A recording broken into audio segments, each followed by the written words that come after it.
They said it was an accident. 17-year-old Lila Hart slipped from the dock during a late-night gathering at Blackwood Lake. The water was calm. Her friends were sober. Their stories matched. Case closed. But her mother insisted on one thing. Lila was afraid of water. Not nervous, afraid. The Girl in the Water. A story by 10 Chapters Studio. Chapter 1. What They Left Behind. They didn't report her missing until morning. By then, the lake had already decided what to keep. The call came in at 6:12 a.m. A jogger on the east path, breathless, voice shaken but controlled. He'd seen something pale caught in the reeds where the shoreline curved inward near the old dock. He'd thought it was driftwood. It wasn't. When Helena Monroe arrived, the sun had just cleared the tree line. The water lay flat and reflective, untroubled by the yellow tape strung along the bank. Blackwood Lake had that quality about it, serene enough to make doubt feel unreasonable. Detective Ruiz stood near the dock, sleeves rolled, tie loosened, already worn thin by the morning. "You're early," he said. "You sound disappointed," Helena replied. He exhaled through his nose. Group of teenagers, late-night bonfire, argument. They say they left her here around 11:40. She was alive. And they didn't call anyone. They say she told them to go. Ruiz paused. Told them to leave her alone. Helena let her gaze travel to the dock. A pair of white sneakers sat side by side at the edge of the boards, toes aligned with care, not kicked off mid-step, not scattered, placed. The reeds where the jogger had spotted the body still trembled slightly in the breeze. Forensics had already removed her. Only a darkened shape remained. "What time did they report her missing?" Helena asked. "After her mother realized she never came home, around 5:30. His jaw tightened. Kids claim they assumed she got picked up or walked. In the dark. There's a path. He gestured vaguely. "And they're 17. That was explanation enough. Helena stepped onto the dock. The boards flexed faintly under her weight. The wood smelled faintly of algae and sun-warmed resin. Beneath the surface, the water shifted with deceptive gentleness. "She stayed," Ruiz continued. "That's the line. She wanted to be alone. They left. And no one checked. They say one of them texted her. Did she respond? No." Helena crouched near the shoes. They were clean along the soles, not wet, not coated in lake residue. She touched one lightly with a gloved finger and felt a faint indentation in the dock dust beneath it. She'd taken them off slowly. "Where's her phone?" Helena asked. Ruiz hesitated. "That's interesting." He nodded toward the shoreline where a uniformed officer stood holding an evidence bag. Inside it was a black phone, screen uncracked, edges dry. "Found under the dock framework," Ruiz said, "wedged in the metal support, no water damage." Helena looked back at the water. "If she intended to stay," she said quietly, "why put her phone under the dock?" Ruiz didn't answer. The teenagers stood beyond the tape in a tight cluster, shoulders angled inward as if sharing heat. There were 5 of them. 4 had been on the dock when Lila Hart fell, or stayed, depending on which version you preferred. At the center stood Ava Moreno, dark hair pulled into a low ponytail, composed, hands clasped lightly in front of her, like she'd rehearsed the position. Helena watched her. Ava didn't look toward the lake. That was the first thing. "Mother says Lila was afraid of water," Ruiz added. Helena felt that small interior shift again. Not dramatic, not supernatural, just a hinge catching somewhere behind her ribs. "Afraid how?" she asked. Since she was little, near drowning incident at a pool apparently. And the friends knew. Ruiz's expression suggested the answer was inconvenient. They say she'd gotten over it. Helena straightened. The dock bore faint scuff marks near its outer edge. Not chaotic, just a subtle disturbance, as if two people had shifted weight abruptly. She traced one with her eyes, an arc where rubber had scraped wood. A stumble, maybe, an argument, something quick.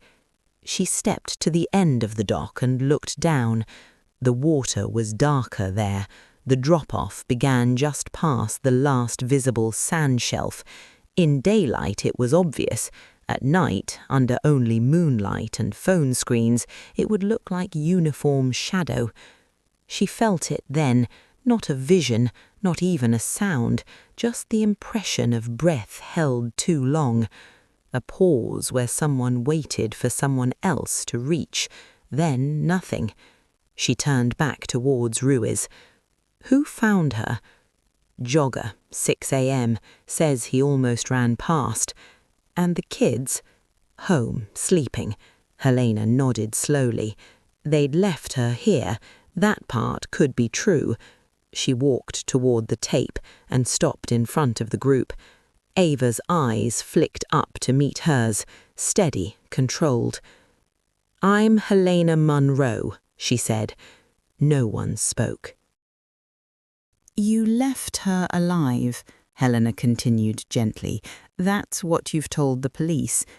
Ava's fingers tightened slightly against each other. "Yes, you believed she would walk home. She told us to go." Ava's voice was even. "She wanted to be alone. Was she upset?" A flicker, barely there. "Yes." "About what?" Silence pooled between them. "Just stuff," Ethan muttered from behind her. Defensive, too fast. Helena held Ava's gaze. "In the dark," she said softly, "by the water. She wanted to be alone." Ava swallowed. "Yes." Helena let the quiet stretch. No accusation, just space. From somewhere behind them, a gull cried out sharply over the lake. The sound cut through the morning like something tearing. Helena glanced once more at the dock, the shoes, the dry phone, the stillness of the water. They said she stayed, but something about the way the lake had given her back felt less like an accident and more like something interrupted. Chapter 2. The Shape of a Lie. Diane Hart's house sat 3 streets back from the lake, close enough that on humid nights you could smell the water if the wind turned. Helena paused at the walkway before knocking. The lawn was trimmed too precisely for grief, the front curtains drawn halfway, as if light itself required negotiation. Diane opened the door before the second knock landed.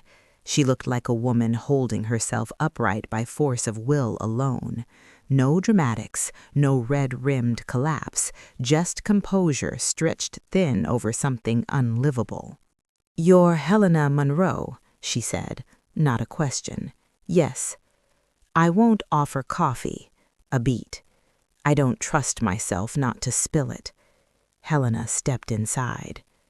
The house was orderly. Family photos lined the hallway, school portraits, a lake vacation years earlier, Lila younger, stiff at the edge of the frame, arms folded tight across her chest while cousins splashed behind her. Helena stopped at that one. She didn't like water, Diane said quietly from behind her. Not since she was 7. "Tell me what happened when she was 7. Diane exhaled through her nose, steady. "A birthday party, indoor pool. She slipped off the step, panicked, went under. Someone pulled her out almost immediately." A pause. But she remembered the panic. "Did she ever swim again?" "Reluctantly, shallow ends, never deep water, never at night." Helena turned. "And the friends knew?" "They grew up together. Of course they knew. Helena didn't correct her. Teenagers forgot inconvenient truths about each other all the time. Diane led her into the kitchen. The clock on the stove read 8:47 a.m. It ticked too loudly. "They say she wanted to be alone," Diane said. "They say she told them to go." "Yes." Diane's jaw tightened just slightly. Lila did not like being alone in the dark. "Did she argue with them often?" "Not often." A small hesitation. "Recently, more." Helena waited. "She told me last week she was tired of managing everyone." Diane's voice softened on the phrase. "She said she was done covering for people." "Covering for what?" Diane shook her head. "She didn't say, and I didn't push." The first crack in composure flickered. "I should have." Helena let the silence settle. "What time did you expect her home?" she asked. "Midnight, at the latest. I texted her at 12:15. No response." "Did that concern you?" "It did. A breath. But I didn't want to be that mother." That mother. The one who assumes disaster before it's polite. "So you waited," Helena said gently. "I waited until 5. Diane's hands tightened against the counter. "Then I called Ava's mother, and then the police." Helena studied her face. "Why call the police immediately?" she asked. Diane didn't hesitate. "Because something felt wrong." Helena felt that small hinge move again inside her chest. "Not because she was late," Diane continued. "Because she would have come home if she could." Helena nodded. "Did Lila ever mention feeling unsafe with that group?" she asked. Diane hesitated this time. "She said they were intense lately, dramatic. She said secrets make people mean." Helena absorbed that. "Did she keep anything private from you? Journals? Notes?" "She had her phone." Helena didn't mention it yet, the dry device found under the dock framework. Instead, she asked, "Did she ever threaten to expose something about them?" Diane's eyes sharpened. "Are you asking if someone had a reason to silence her?" "I'm asking what changed." Diane moved toward the living room without answering. She retrieved something from a side table drawer and returned. A folded sheet of paper, printed text messages. "She left this on the printer yesterday afternoon. I found it after." Helena unfolded it. A group chat thread, the names familiar. "Don't start. You don't get to pretend you weren't there. I'm done lying for you. Harper, can we not do this tonight? Lila, then stop giving me reasons." The timestamps were from earlier that evening. Helena read them twice. "Did she say what the argument was about?" she asked. "No." Diane's voice was steady again, but she was angry.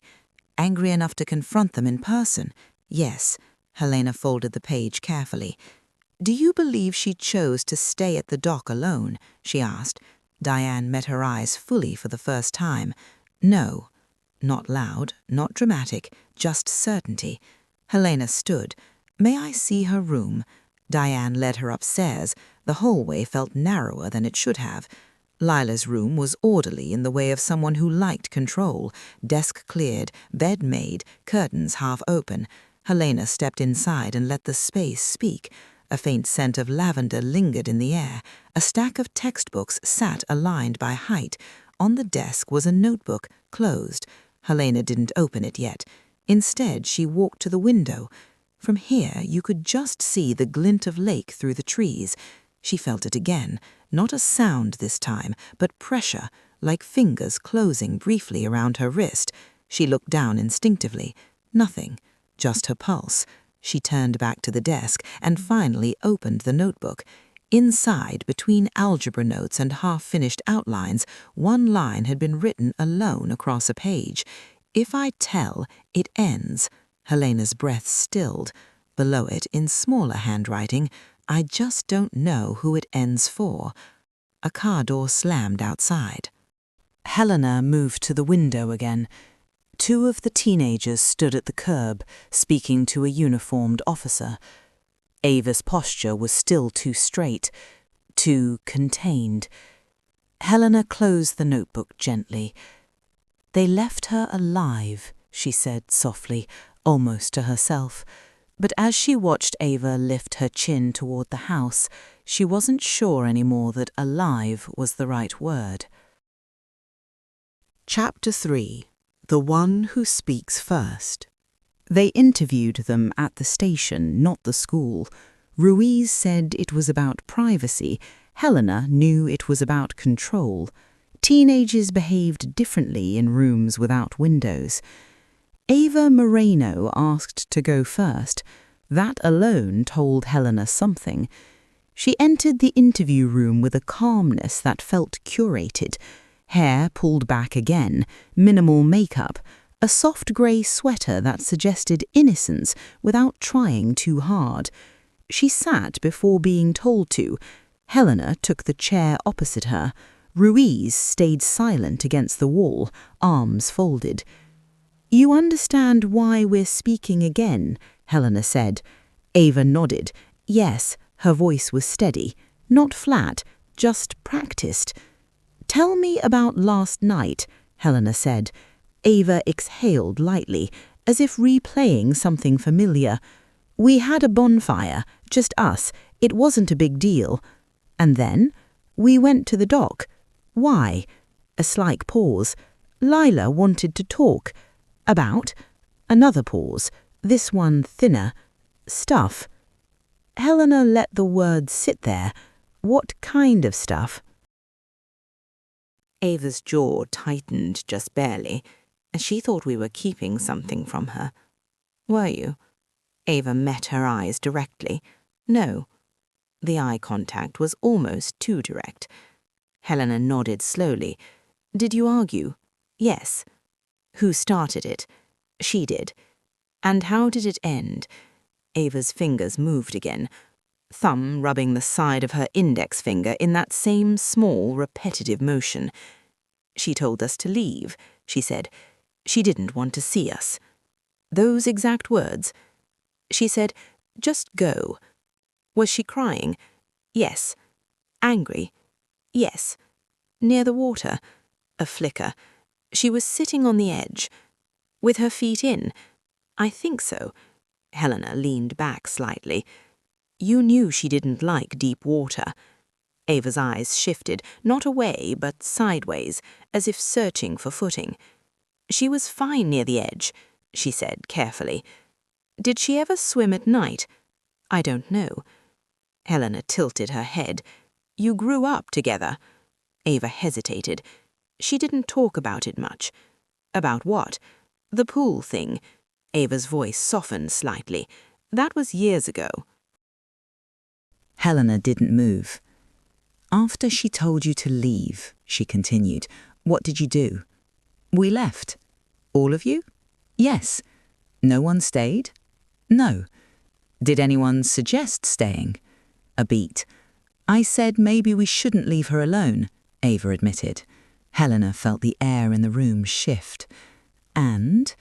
"Ethan said she was being dramatic, that she just needed to cool off." "Cool off," Helena repeated softly. Ava nodded. "Did Lila remove her shoes before you left?" Another pause. "Yes." "How?" "She kicked them off." "Kicked," Helena repeated. "Yes." "Angrily?" "I guess." Helena watched her hands, still clasped, still controlled. "When we found her shoes," Helena said gently, "they were placed side by side, very neatly." Ava blinked once. "I don't remember that," she said. "Do you remember where her phone was?" "She had it." "Did you see it in her hand?" "I think so." "Did you hear it ring?" Ava's throat moved as she swallowed. "I don't remember." Helena let the silence expand. It was always silence that did the work. From the corner, Ruiz shifted his weight but didn't speak. "Did anyone touch her during the argument?" Helena asked finally. Ava's eyes sharpened slightly. "What do you mean? Did anyone grab her, pull her, push her?" "No." Too fast.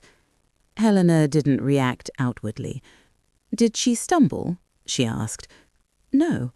Did she step backward? I don't think so. Did she fall at any point before you left?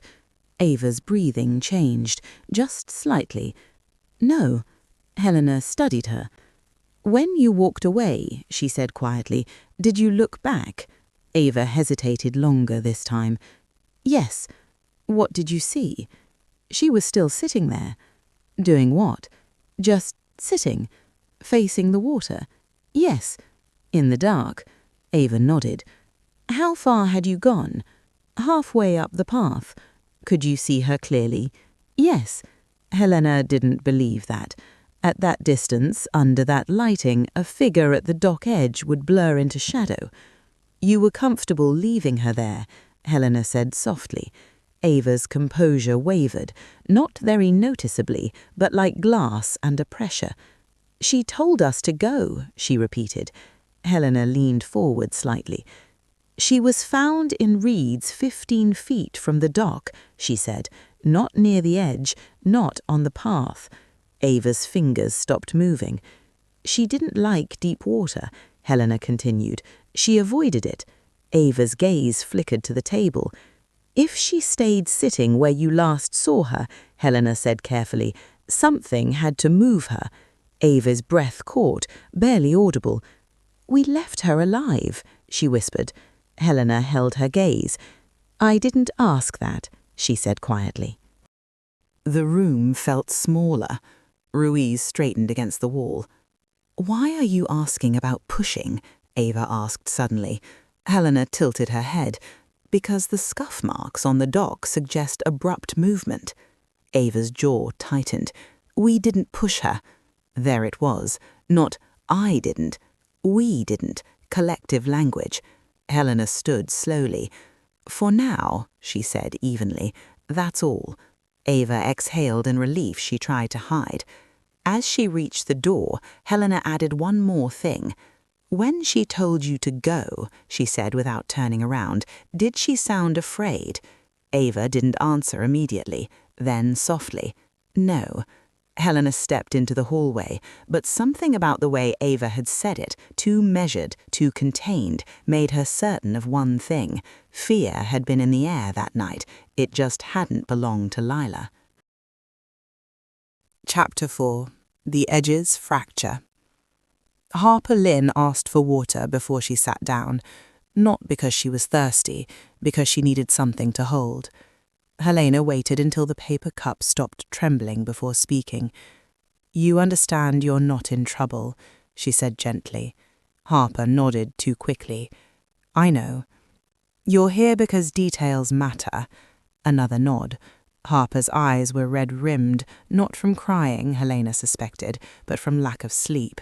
She kept glancing at the mirrored glass as if expecting Ava to materialize behind it. Walk me through the dock. Slowly. Harper swallowed. We were still arguing, she began. It wasn't that serious. What was it about? Harper hesitated. Just stuff. Secrets? Helena asked. A flicker of alarm. I don't know what you mean. You were in the group chat, Helena said calmly. You asked them not to do this tonight. Harper's fingers tightened around the cup. She was upset. Lila gets intense. Intense how? She doesn't let things go. And that night? She said she was done lying. Helena leaned back slightly. Lying about what? Harper's mouth opened, then closed. Silence pressed in. Did anyone touch her? Helena asked softly. Harper's eyes widened. No. Did anyone grab her arm? No. Did anyone push her? Harper looked down. No. The answer landed late. Helena didn't move. You said in your first statement that she stood up suddenly, Helena continued. What did you mean by that? She just stood. Why? She was mad. At who? Harper hesitated again. Ethan. For. He said she was overreacting. And was she? Harper blinked rapidly. She was crying. Helena let that sit. When she stood up, Helena said, "Where were you standing?" "Near the railing." "And Ethan?" "Closer to her." "How close?" Harper's breathing shifted. "I don't know, a few feet." "Did he step towards her?" Maybe." "Did she step back?" Harper's fingers crushed the rim of the paper cup. "I don't remember." Helena watched her carefully. "What do you remember?" she asked. Harper swallowed. "She moved," she said. "That's all.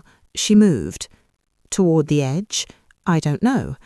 "Toward Ethan?" "I don't know." Helena didn't rush her. "Did anyone reach for her?" Harper's hand twitched. "I think—" She stopped. "What think?" "I think someone moved at the same time," Harper whispered. "Who?" "I don't know." "That's not true." Harper squeezed her eyes shut. "It happened fast." "What happened?" "She stepped back and I thought she was going to fall." "Did she?" Harper opened her eyes slowly. "I don't know." "You don't know?" "It was dark," she said. "Everyone was yelling." "Did you see her fall into the water?" "No." "Did you see her lose her balance?" "No." "Did you see her leave the dock?" Harper's breathing grew uneven. "No." Helena held her gaze. "So what did you actually see?" Harper's composure began to thin. "I saw her step back," she said, "and then she wasn't in the light anymore." "Was she still on the dock?" "I don't know." "Did you check?" "No." "Why not?" Harper's voice trembled now. "Because we thought she was trying to scare us." "Scare you how?" "She'd done it before," Harper said quickly. "At a lake party last summer, she pretended she was going to jump just to make everyone panic." "There is no shallow end at that dock," Helena said quietly. "The drop-off starts 3 feet from the edge." Harper shook her head. "She stayed close." "Close," Helena repeated. "In water she couldn't stand in." "I don't know." Harper's voice cracked. "I didn't see her in the water." "Did you hear anything?" Harper hesitated. "I heard something," she said. "What?" "I don't know. A sound, like movement. A splash. Maybe. Or something hitting wood. I don't know." Helena didn't blink. "And what did you do?" "I froze." "Did you run to the edge?" "No." "Did Ethan?" "I don't know." "Did Ava?" "I don't know." "You don't know," Helena repeated softly. Harper's tears fell freely now. "We thought she was messing with us," she whispered. "We thought she'd walk back up." "Did you see her come back up?" Harper opened her mouth. Nothing came out. "Did you hear her call for help?" A long pause. "I heard something," she said again. "What did it sound like?" Harper's voice was barely audible. "Wait. Just that." Helena leaned back slowly. "And then?" she asked. Harper stared at the table. "Ethan said she was being dramatic," she whispered. "And you believed him?" I didn't know what to believe. "Did anyone go back to check?" "No." "Did anyone call 911? "No." "Why?" Harper's eyes lifted finally, raw and unguarded. "Because if she wasn't actually in trouble," she said, "we'd be in so much trouble." There it was. Not malice, not premeditation. Fear. Helena stood slowly. "So you didn't know she was in the water?" Harper shook her head. "We didn't know," she said. "We just left." As Helena stepped into the hallway, she felt it again, that faint pressure around her own wrist. Not shoved, not flung, just a moment. A reach, a hesitation, and a decision not to check. And that decision felt heavier than a push. Chapter 5. The Wrong Kind of Fear. Ethan Cole sat like he'd been interviewed before. Not by police, maybe. By crutches. by principals, by adults who asked questions with the answer already tucked behind their teeth. He wore the same dark hoodie as the night before, same defensive ease, but his eyes were different, too awake, as if sleep had become a risk. Helena kept her tone mild with how you got people to talk. Threats made them perform. "You asked to speak again," Ruiz said from the corner. Ethan snorted. "I didn't ask, you dragged me back." Helena slid a legal pad onto the table. She didn't open it. "Tell me about the doc." Ethan's shoulders lifted in a shrug that didn't reach his face. "Same as I said. She was upset. Ava told her to calm down. Harper got weird. We left." "You left her there." "She told us to go." "Did she?" Helena asked. "Or did Ava decide that?" Ethan's eyes flicked, quick, irritated. "Ava doesn't decide everything." Not the denial she expected. Helena let the silence hold him. "She was recording," Helena said. Ethan's jaw tightened. "Her phone started a voice memo at 11:36. What happened at 11:36? "Nothing." Ruiz shifted. "You're sure?" Ethan looked past Helena toward the mirrored glass, as if someone could see him from the other side and tell him the right line. "It was just yelling," he said finally. "And then, she said she was done." "Done with what?" Ethan's laugh came out harsh. "With drama, with acting like everyone owed her something." Helena tilted her head. "That doesn't sound like the Lila her mother describes." Ethan's mouth flattened. Her mother didn't know her. There it was. Not grief, not anger, something closer to resentment. Helena leaned forward slightly. "Did Lila threaten you?" she asked. Ethan blinked fast. "What? Did she threaten to tell someone something? Did she threaten to show something?" Ruiz's eyes sharpened in the corner. Ethan's posture changed, small but clear. The easy slouch disappeared, his shoulders squared, as if preparing for impact. "He was just running her mouth," he said. "About what?" Helena asked. Ethan stared at the tabletop. His fingers tapped once, then stopped, as if he realized he was doing it. "It doesn't matter," he said. "It matters if it explains why you left her there," Helena replied. Ethan's eyes snapped up. "We didn't leave her to die." Helena kept her face still. "I didn't say die." His breath hitched. He covered it with a scoff. "She wasn't dying," he said. "She was being Lila." "And what is being Lila?" Helena asked softly. Ethan's nostrils flared. "Recording people, twisting things, making it look like someone did something when they didn't." Helena let that sit. "Recording," she repeated. Ethan's eyes flashed. "She always had her phone out." "Always?" "Yeah, like—" He stopped himself. Helena waited. "Like what?" she asked. Ethan swallowed. "Like she needed proof for everything." "For what?" Helena said. Ethan's gaze darted to Ruiz now, as if remembering he was there, as if remembering consequences. "I don't know," he muttered, "because she was paranoid." Helena didn't push harder. She changed the angle. "When she said wait," Helena began. Ethan flinched. Not dramatic, not theatrical, just a tiny recoil like a reflex. "You heard that?" Helena asked. Ethan's jaw clenched. "Harper said she heard something." "She didn't tell you what?"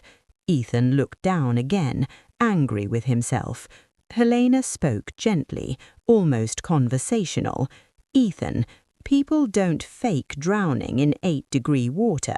His lips parted, then closed. "I didn't know it was that cold," he said. "You live here." "Whatever." His voice was rough now. "It was dark. She was yelling. She was—" He stopped, swallowed. "She was making it bigger." Bigger than what? Ethan's fingers tightened into a fist. Helena watched him. The anger wasn't aimed at Helena. It wasn't even aimed at Lila. It was aimed inward, the way people get when they're terrified of their own past. "She wanted us to beg," he said suddenly. "To beg for what?" Helena asked.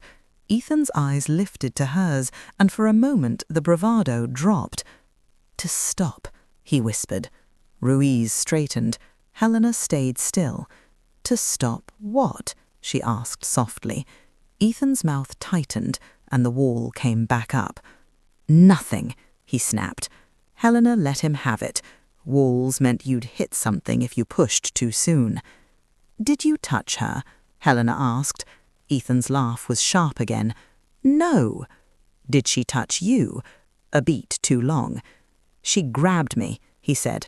"My wrist. She was trying to yank me back like I owed her something." "And you pulled away?" "I didn't—" He stopped. His throat bobbed. "I didn't hold her." Helena didn't move. "But someone held her," she said. Ethan went very still. Ruiz watched from the corner, quiet as a threat. Ethan's eyes narrowed. "What are you talking about?" "The bruising," Helena said, "on her wrist, the kind you get when someone grips too hard." Ethan's face changed. Something flickered behind it, too quick to name. Recognition, maybe, or dread. Helena leaned back. "Why did she start recording?" she asked. Ethan's voice dropped lower. "Because she thought she could control things." "Control what?" Helena asked. Ethan stared at the table. Then, barely audible, "She had something." Ruiz's eyes sharpened. Helena didn't blink. "What did she have?" Helena asked. Ethan's lips pressed tight. He shook his head once, hard. "I'm not saying that." "Ethan," Helena said quietly, "she's dead." His breath came uneven now, and when he looked up the anger had turned into something rawer. "I know," he said, "and you don't know what she was about to do." Helena held his gaze. "What was she about to do?" she asked.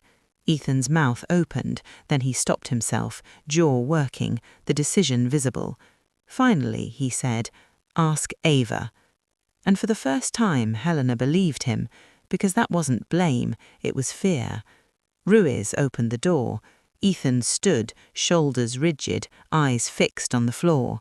As he passed Helena, he said, too low for Ruiz to hear, "She didn't just record the doc." Helena's pulse shifted. Ethan walked out without looking back, and Helena sat in the quiet he left behind, realizing the case had just widened, not outward towards strangers, but backward towards something the town had already decided to forget. Chapter 6. Backup. Helena asked Ruiz for the phones, not just Lila's, all of them. They lay in their evidence bags across the conference table like sleeping insects, sealed and inert, each one holding a private world that had already begun to rot. Ruiz leaned against the counter. "You really think the answer's in there?" "I think the motive is," Helena said. She started with Lila's phone, the one found dry under the dock, wedged beneath the metal support beam like someone had shoved it into hiding with a gloved hand and a racing heart. She powered it on. Battery, 42%, enough to survive the night. The recent activity log was short. 11:36 p.m., voice memo started. 11:36 p.m., voice memo ended. 11:37 p.m., no further activity. Helena played the audio again. Wind, shuffling, multiple voices layered too close together. Then Lila's voice, controlled and trembling underneath. "If anything happens." A male voice, sharp as a slap. "Don't." A scrape across wood. Then, "Wait." Cut. Ruiz exhaled. So she expected a fight. She expected something, Helena corrected. She backed out and went to the group chat. 11:38 p.m. Ava, we're leaving. 11:39 p.m. Ethan, stop being dramatic. 11:39 p.m. Lila, typing. No message sent. No outgoing calls after 11:36, no desperate texts, no help. But in the email app, something else waited like a held breath, a scheduled email draft. Send time, 7 a.m., subject line, in case. Ruiz leaned in. Who was it going to? Not visible here, Helena said, but it's not nothing. No attachments, Ruiz noted. Not from this view. Helena backed out and opened the files directory.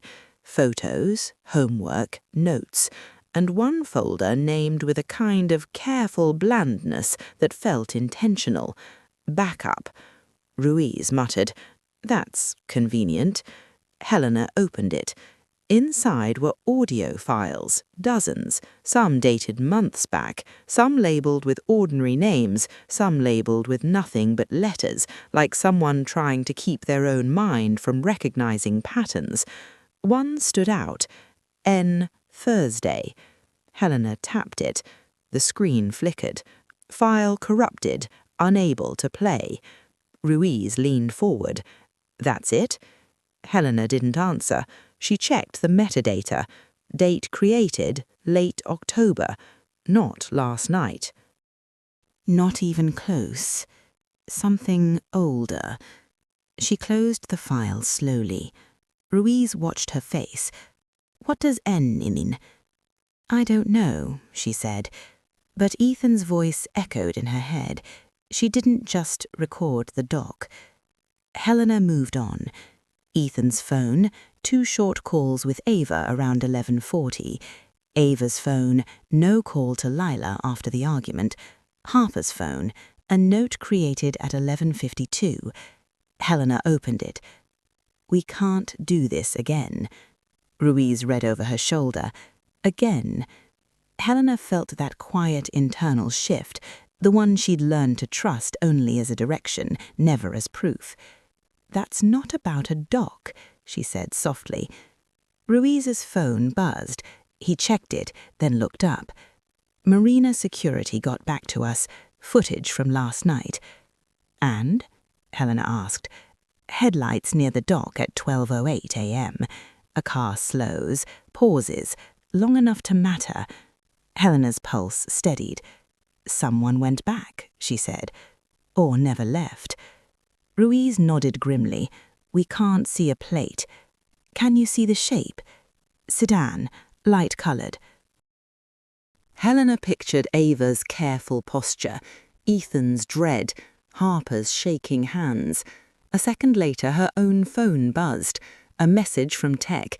Attempted login to Lila Hart's cloud account at 9:12 a.m. IP address local. Helena stared at it. Ruiz's eyes narrowed. Someone's trying to get ahead of you. Someone's trying to stop something, Helena said. She looked back at the scheduled email. 7 a.m. If the phone had stayed with Lila, if it hadn't been shoved under the dock, would it have sent? Ruiz watched her. You think that's why someone returned? Helena didn't answer immediately, because the truce was worse. It wasn't just that someone wanted to hide the dock. It was that someone feared what the dock might trigger. She slid Lila's phone back into its evidence bag and sealed it with slow care, like closing a wound. Trace that login attempt, she said. Ruiz hesitated. It could be a parent. It could, Helena agreed, but she didn't believe it. Not with Ava's composure, not with Ethan's old fear, not with Harper's again. The Tech reply came faster than she expected. Login attempted via school network. Helena felt the room go still. Ruiz stared. The school? Helena's voice came quiet. Someone tried to access her cloud from inside Blackwood High, she said. Ruiz's face tightened. That's not a coincidence. No, Helena agreed. It was a pattern, and patterns had beginnings. Helena looked at the corrupted file name again, N_Thursday, and felt for the first time since the jogger's call that the lake might only be the surface of what had happened to Lila Hart. The real depth was somewhere else. somewhere the town had already mourned once. Chapter 7. Controlled Damage. Blackwood High smelled faintly of floor polish and something metallic underneath. Helena had always found schools unsettling after tragedy. The laughter returned too quickly. The lockers slammed too hard. Grief became background noise before anyone had processed it. Ruiz met her at the entrance. IT confirmed it, he said quietly. Login attempt came from a faculty workstation. Whose? Library terminal, logged in under a student account. Helena did not react outwardly. Which student? Ruiz hesitated. Ava. The name settled between them. Was she physically in the library? Helena asked. According to the front office, yes. Study hall. Alone?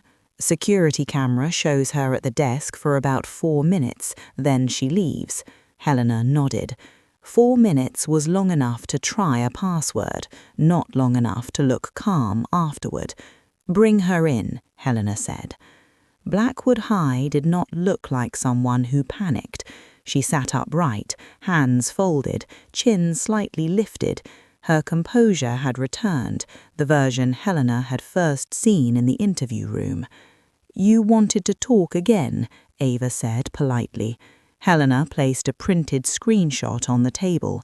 Timestamp 9:12 a.m.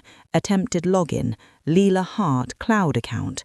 Location, Blackwood High, library terminal. Ava's eyes moved across it.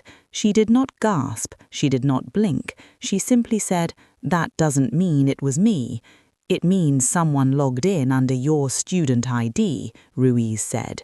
I was in the library, Ava replied. People use each other's accounts all the time.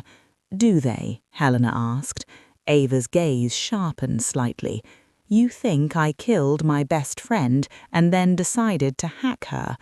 I think, Helena said evenly, that you were worried about something in her account.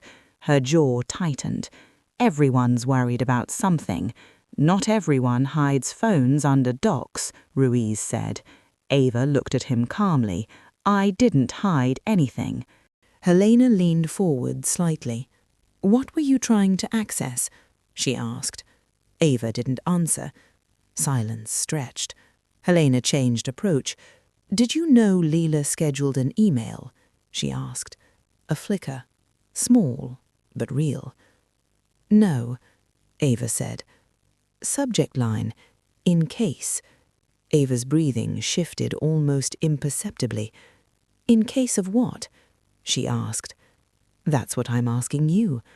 Ava's composure thinned at the edges. She was paranoid, she said. She liked making people nervous. About what? Helena asked. Ava's lips pressed together. She recorded things, Ava said finally. Like the doc, like everything. Helena watched her carefully. Did she have something on you? Helena asked softly. Ava's eyes flashed. Everyone has something. That's not what I asked. Ava's voice lowered now. She thought if she kept receipts, she couldn't be blamed. Blamed for what? Ruiz asked. Ava stared at the table. For things that weren't just hers, she said. Helena didn't interrupt. For things that spiraled, Ava added. The word hung there. Spiraled. Spiraled how? Helena asked. Ava's gaze snapped up. You think she was innocent, she said sharply. You think she just stood there and watched everything happen. Watched what? Helena asked. Ava stood abruptly. I want my mom. Helena didn't move.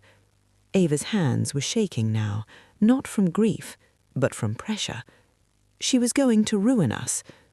Ruin you how? Helena asked. Ava's breath came uneven.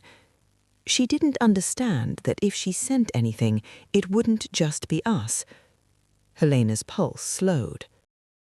It would be who? She asked. Ava looked at her, and for the first time there was fear there that had nothing to do with water. Everyone, she said. Ruiz stepped forward slightly. What does that mean? Ava shook her head. You don't get it, she said. It wasn't just about us. Then what was it about? Helena asked quietly. Ava's voice cracked. It was already bad once, she whispered. Helena felt the shift again, that subtle internal alignment. Bad once, again, spiraled, exposure. She stood. Who else knew about the scheduled email? Helena asked. Ava hesitated too long. Ethan, Helena suggested. Ava's silence was answer enough. Ruiz opened the door. As Ava passed Helena, she stopped just long enough to say, under her breath, she kept the worst one. Helena's chest tightened. The worst what? She asked. But Ava was already walking down the hall. Outside, Ruiz exhaled sharply. She tried to log in to the crowd because she knows something's in there. Yes, Helena said. And she's scared of it. Yes. Ruiz looked toward the lake through the school windows. You think the headlights were her? Helena considered it. Ava was controlled, calculating, but panic could drive anyone back to a dock at midnight. Maybe, Helena said. Her phone buzzed again. Tech. Partial recovery of corrupted file N_Thursday possible. Requires lab extraction. Audio fragment detected.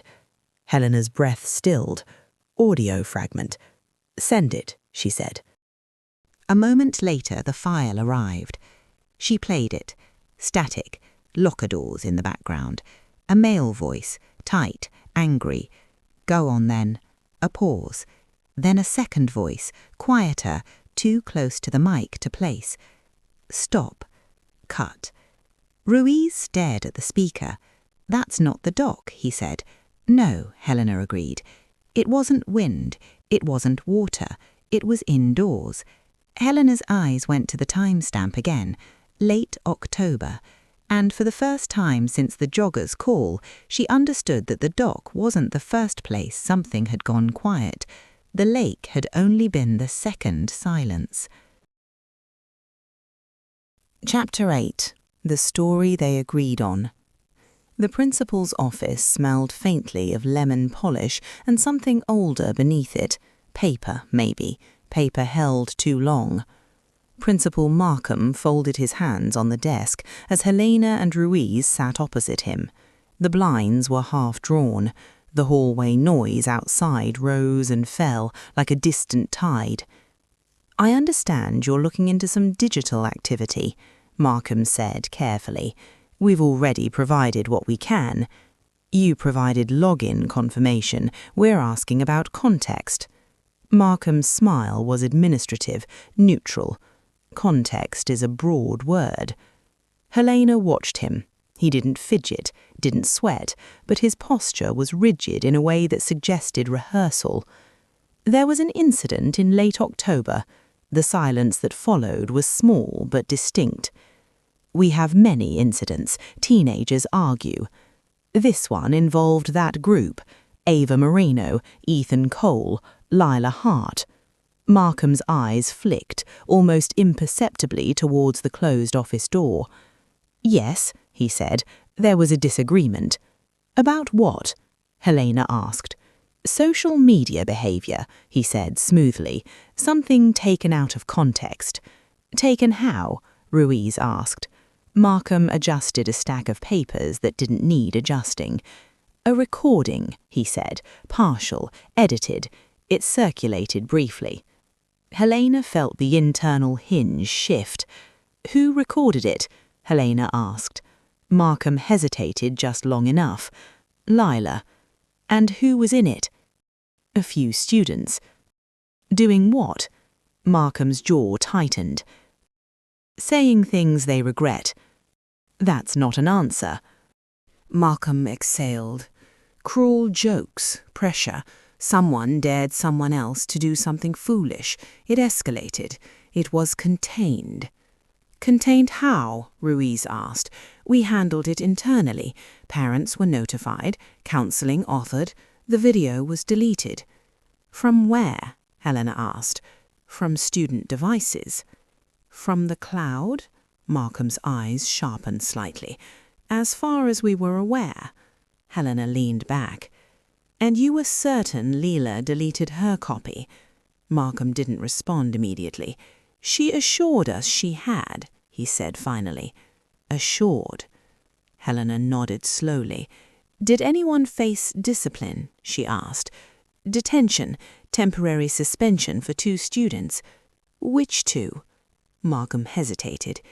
Ethan and another student. Not Ava? Helena asked. Markham's composure shifted barely. Ava was present, he said. She was not instigating. Helena held his gaze. And Lila? She asked. Lila was conflicted. Meaning, she recorded it. She shared it with one person. It spread from there. So she exposed them, Ruiz said. She exposed a moment, Markham corrected. And what was the moment? Helena asked. Markham looked at her as though measuring risk. A confrontation, he said. A dare. What kind of dare? A reckless one. Reckless how? Markham's voice lowered. Someone was told to prove they weren't bluffing. The phrase hung in the air. Helena didn't move. Prove what? Helena asked. Markham shook his head. You're pulling at something that was resolved. Resolved doesn't mean erased, Helena said quietly. Markham's composure thinned now, just slightly. No one died in October, he said. Helena's pulse didn't change. I didn't say they did. Markham leaned back in his chair. The point, he continued, is that it was teenage stupidity. It spiraled. Lila recorded it. She regretted sharing it. The others regretted what they said. We intervened. And everyone agreed not to speak about it again, Helena said. Markham didn't deny it. Teenagers need space to move past mistakes, he said. Unless those mistakes follow them, Helena replied. Ruiz stood. We'll need access to disciplinary records, he said. Markham's mouth tightened. Those are protected. So is a 17-year-old girl, Ruiz said evenly. Outside, a locker slammed. Helena rose slowly. One more question, she said. Markham waited. After the October incident, did Lila seem afraid? Markham's eyes flickered. Not afraid, he said. Then what? He hesitated. Resolute. Helena filed that away. They stepped into the hallway. Students moved around them in clumps, whispering too softly, glancing too quickly. Ruiz exhaled. So we've got a dare, a recording, suspensions, and a quiet agreement to bury it. And a scheduled email, Helena added, and a cloud login attempt, and headlights at midnight. Ruiz rubbed his jaw. You think October connects directly to the dock? Helena didn't answer right away. Instead, she scanned the hallway. Ava stood near her locker, alone. She wasn't crying, wasn't shaking. She looked composed again, but there was something strained in the set of her shoulders, like someone bracing against an invisible impact. Helena approached. You didn't mention suspensions, she said. Ava's eyes flicked toward Ruiz, then back. That was handled, Ava said. Handled doesn't mean forgotten. Ava's lips pressed thin. It wasn't what you think, she said. I don't think anything yet, Helena replied. I'm listening. Ava hesitated. It was a stupid night, she said finally. Someone pushed too far. Words got ugly. Lila recorded it. And she wouldn't let it go. What let go? The leverage, Ava said quietly. Helena's pulse steadied. So she kept a copy, she said. Yes, in case. Ava didn't answer. Did she threaten to resend it? Helena asked. She said if we ever lied again, Ava said, voice tightening, she'd make sure no one could pretend.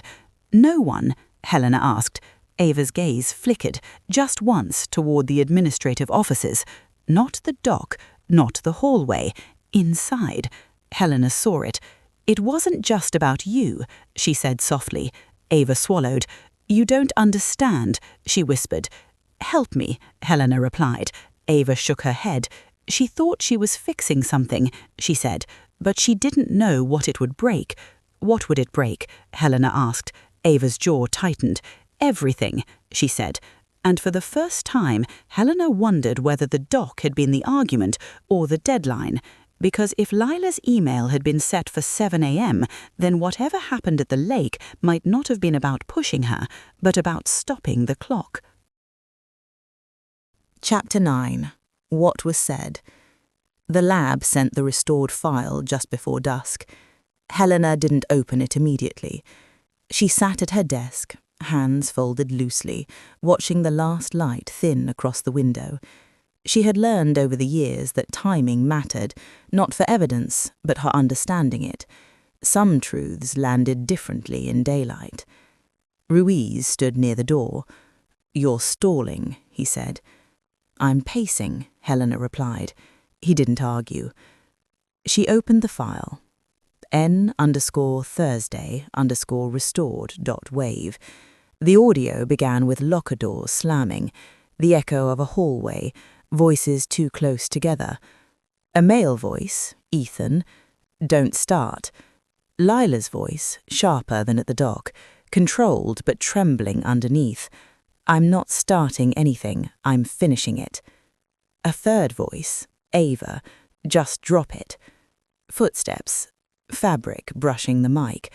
Then another voice, lower, not part of the dock argument, not part of the group she'd interviewed. "You're not going to send that."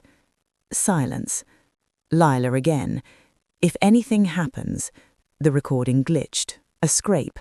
A breath. The lower voice again, strained now. "Go on then." A pause.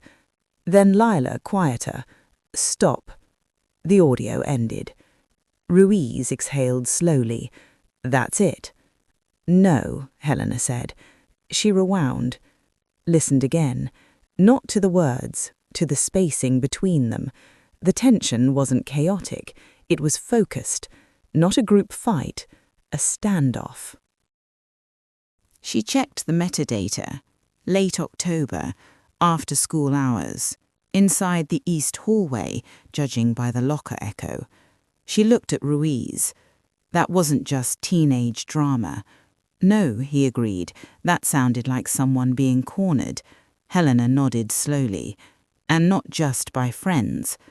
It didn't take long to identify the third male voice, the assistant football coach, Noah Mercer. 28, popular, loud in hallways, known for keeping kids in line. He sat across from Helena now, broad shoulders filling the chair, hands clasped too tightly between his knees. "I've already spoken to the principal," he said. "I'm sure you have," Helena replied. She placed a small speaker between them. "Do you recognize this?" she asked. He didn't answer. She pressed play. "You're not going to send that." His jaw tightened. "That could be anyone," he said. "It could," Helena agreed, "but you were present during the October incident." "Because it was reported to me." "Reported how?" He hesitated. "Someone said a video was circulating." "Of what?" "Kids being stupid." Helena didn't blink. "Did you tell Lila not to send it?" He looked away. "I told her she was overreacting." "To what?" "To ruining people's lives over something small." "Was it small?" Helena asked quietly. He didn't answer. She leaned forward slightly. "Who was dared that night?" she asked. His eyes snapped up. "That's not your concern." "It is if it connects to a dead girl." His composure cracked, not loudly but visibly. "It was a joke," he said. "What was?" Helena asked. "A stupid dare." Ethan was mouthing off. Someone told him to prove he wasn't bluffing. "Bluffing about what?" Noah's breathing shifted. "About doing something reckless," he said. "Reckless how?" He didn't answer. Helena let the silence stretch. "Did anyone get hurt?" she asked. "No." The answer came too fast. "No one died," he added. Helena felt the internal hinge move. "Not then," she said softly. His jaw tightened. "You think this is connected?" he asked. "I think Lila recorded something that frightened you." He shook his head. "She misunderstood." "Understood what?" "That adults don't always get destroyed for one bad moment." "Were you protecting yourself?" Helena asked. His eyes flashed. "I was protecting them." "From what?" "From consequences they couldn't survive." The words landed heavier than he intended. Helena watched him. "And if Lila sent the file?" she asked. He didn't respond. "But she didn't," he said finally. "No," Helena agreed, "she didn't." Back at the station, Ruiz stood over the lake photos pinned to the board. "So," he said, "October, Dare, recording, confrontation with coach, internal handling, suspensions, and leverage," Helena added, "and now a scheduled email." Helena nodded. "She wasn't threatening to ruin just her friends," she said. "She was threatening to reopen something that was buried." Ruiz rubbed his jaw. "You think she told them she'd send it at 7? "Yes." "And they panicked?" "Yes." He looked at her. "So what happened at the dock?" Helena stared at the photo of the white sneakers, neatly placed. "I don't think she went there to swim," she said. "Then why?" "To make them listen." Ruiz waited. "She brought the phone," Helena continued. "She started recording again. Insurance. And someone grabbed her." "The bruising," Ruiz said. "Yes." "But Harper didn't see a fall." "No." "And Ava said she was sitting." "Yes." Ruiz frowned. "So she was still on the dock when they left." "Maybe," Helena said. "Or someone stayed." Helena felt it then. Not a vision, not a sound, just that familiar pressure around her wrist. A memory of hesitation, not a shove, a reach, a pull away. She looked at Ruiz. "I don't think they meant for her to die," she said quietly. He studied her. "You think it was an accident. I think someone tried to stop her from walking away, and she stepped back, and no one held on." Silence settled between them. "But that's not the whole truth," Ruiz said. "No," Helena agreed, "because the headlights at 12:08 still lingered, because someone tried to log into the cloud, because the phone had been hidden. If they had all simply panicked and left, who came back?" Her phone buzzed. Tech. Full extraction complete. Hidden subfolder recovered inside backup. File renamed automatically during compression. Helena's pulse steadied. "What is it?" Ruiz asked. She opened the attachment. Inside the subfolder was a single video file. Name, proof, timestamped 11:48 p.m. at the dock. Helena didn't press play, not yet. Because if it started at 11:48, then someone had still been there, and whatever happened after the argument hadn't ended when the others walked away. Chapter 10. The One Who Came Back. Helena didn't watch the video alone.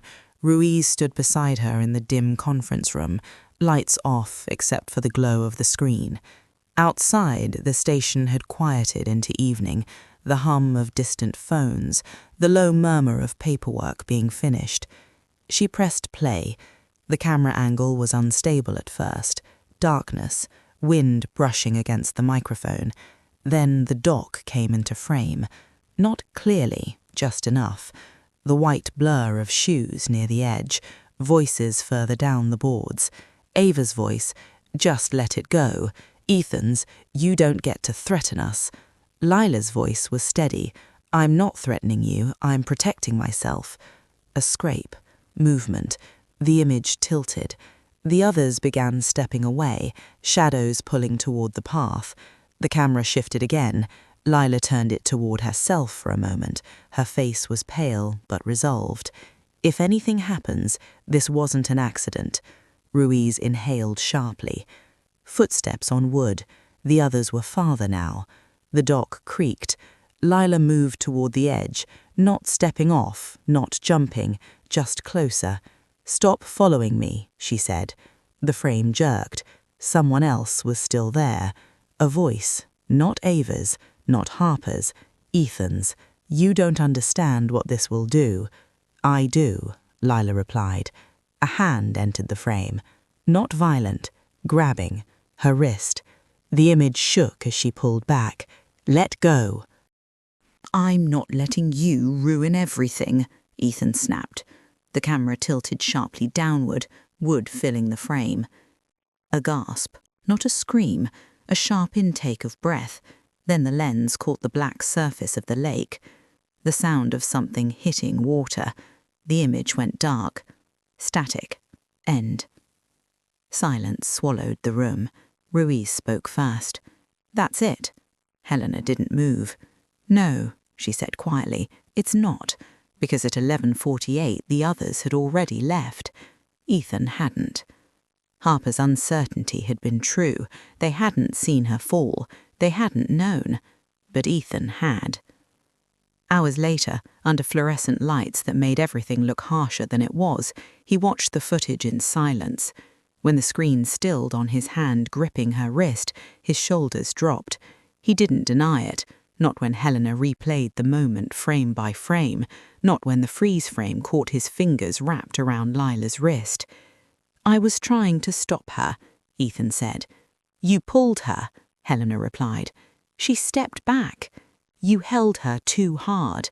I didn't mean," his voice cracked, "I didn't mean for her to lose balance." "Why didn't you call 911? Ruiz demanded. Ethan's eyes were bloodshot now. "Because if she wasn't dead and she sent that file—" He stopped. Helena watched him carefully. "You thought you could fix it," she said. "I thought she'd surface," he whispered. "I thought she was staring me." "Like before," Helena said. He nodded once. "But she didn't come back up," Ruiz said. Ethan's breathing grew uneven. "I froze," he said. "I waited for her to yell at me, to call me an idiot." "And when she didn't?" Helena asked. His voice broke. "I panicked." He ran. Not far, just enough to see the dock from the path. He stood there for minutes, waiting. Nothing, so he left. But the headlights at 12:08, that hadn't been him, it was Ava. She came in the next morning with her mother, face drained of colour. "I went back," she said, before Helena could ask. "Why?" Ruiz said. Ava swallowed. "Because Ethan texted me." Helena's pulse shifted. "What did he say?" she asked. "That she'd started recording again," Ava said. "That she kept talking about 7 a.m. like it was a deadline. 7, the scheduled email. He said she told him if anything happened, it would send," Ava continued. "He said she meant it." "So you drove to the dock?" Helena said. "Yes." "And what were you thinking about?" Helena asked. Ava hesitated. "The clock," she whispered. Ruiz frowned. "Not the water." Ava's composure cracked. "I didn't think about the water," she said. "I thought about the clock." Silence. "You were afraid of what would send," Helena said. Ava nodded once. "I stood there for almost 10 minutes, she said. I kept thinking I'd hear her yell at me, or cough, or climb back up." Helena stilled. "You thought she was alive?" "I told myself she was," Ava whispered. "She wasn't in the water?" Ruiz asked. "I couldn't see anything. It was dark." Ava swallowed. "But her shoes were still there, and when I leaned over with my phone light, I saw hers, caught under the dock framework, wedged in the metal supports." Helena's mind sharpened, not dropped, placed. "And what did that mean to you?" Helena asked. Ava's voice shook. "I told myself if the phone was dry, she couldn't be in the water." It was the wrong conclusion, but an easy one. "I thought if the email sent," Ava continued, "it would destroy him. It would destroy all of us. So you left it there, Helena said quietly. Ava's eyes filled. I pushed it farther in. She covered her mouth briefly. I didn't call anyone, she whispered. I thought if she came home in the morning, she'd calm down. We'd figure it out. We always did. And when she didn't, Ruiz asked. Ava closed her eyes. I realized I'd chosen the wrong thing. She hadn't pushed, she hadn't grabbed, but she had erased, and in doing so she had delayed everything. By morning the lake had already decided.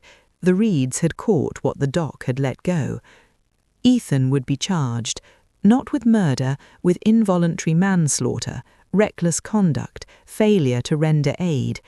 Ava would face obstruction, evidence tampering. The others less, but not nothing. Noah Mercer was placed on administrative leave pending investigation into the October incident. The school called it a review. Helena called it overdue. Later that evening, Helena stood alone at Blackwood Lake. The tape was gone now, the dock empty, the air colder.